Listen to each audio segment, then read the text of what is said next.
Shalom, selamat pagi, salam sejahtera untuk kita semua. Saya berdoa kiranya kita semua ada dalam perlindungan dan kasih setia Tuhan. Amin. Mari kita meminta pimpinan Tuhan di dalam doa sebelum kita renungkan makanan rohani pagi ini dan memulai hari. Mari kita berdoa. Tuhan Yesus yang selalu baik dalam hidup kami mengucap syukur untuk segala rahmat, kebaikan, kemurahan-Mu dalam hidup kami. Dan pagi ini kami mau memulai pagi ini dengan pimpinan-Mu Tuhan. Kami perlu Engkau untuk menguasai hidup kami, menolong kami dalam segala keputusan-keputusan yang harus kami ambil, dalam setiap pekerjaan dan juga hal-hal yang harus kami kerjakan hari ini. Kami rindu kuasa-Mu menolong kami, memampukan kami menjadi anak-anak Tuhan yang senantiasa semakin berkenan di hadapan-Mu. Terima kasih Tuhan, kami siap mendengar, menjadi pelaku firman dan rindu melakukan segala firman-Mu dalam kehidupan kami. Haleluya, terpujilah nama-Mu. Amin. Judul renungan hari ini adalah mengendalikan emosi dalam terang firman Tuhan. Natsnya terambil dari Amsal 16 ayat 32. Bapak Ibu Saudara, dalam kehidupan kita sehari-hari, tentu kita sering dihadapkan dengan berbagai situasi yang bisa memancing emosi, betul? Mulai dari kemacetan lalu lintas, perbedaan pendapat, hingga kesulitan di tempat kerja atau di rumah sekalipun. Mengendalikan emosi bukanlah tugas yang mudah. Namun sebagai orang percaya, kita dipanggil untuk hidup dalam kasih dan damai.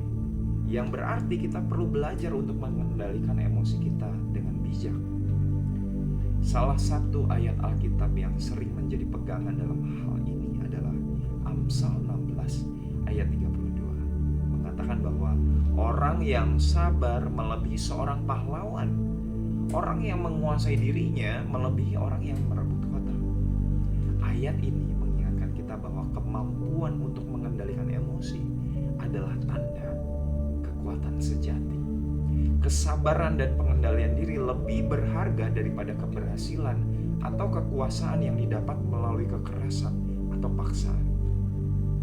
Di dalam Galatia 5 ayat 22-23, Rasul Paulus menulis tentang buah roh yang meliputi kasih, sukacita, damai sejahtera, kesabaran, kemurahan, kebaikan, kesetiaan, kelemah lembutan, dan penguasaan diri.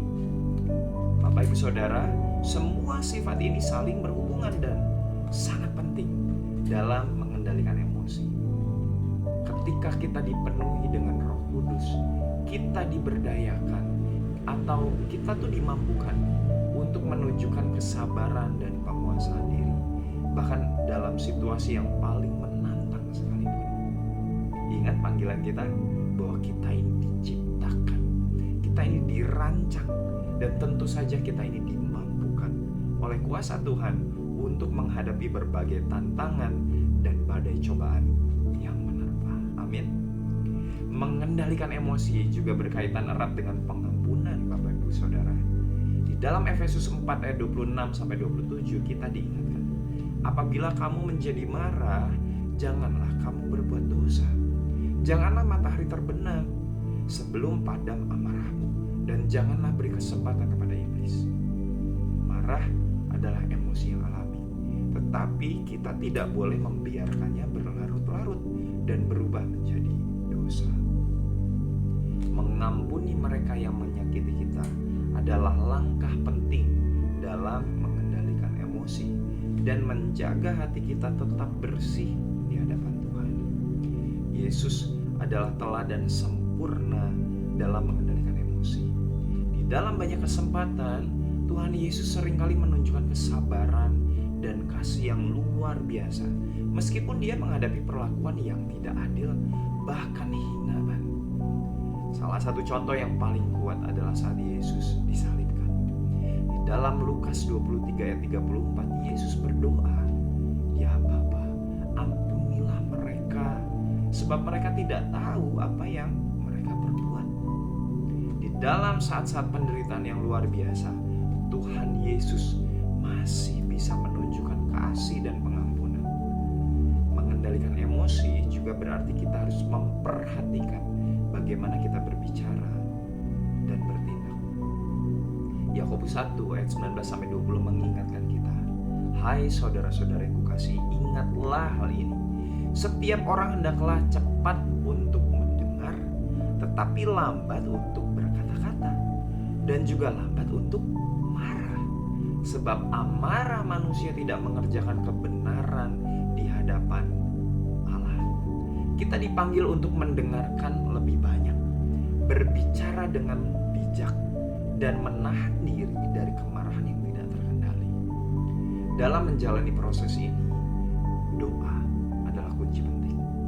Dalam Filipi 4 ayat 6-7 kita diingatkan untuk tidak khawatir tentang apapun, tetapi dalam segala hal melalui doa dan permohonan dengan ucapan syukur, mari kita menyampaikan permintaan kita kepada Tuhan.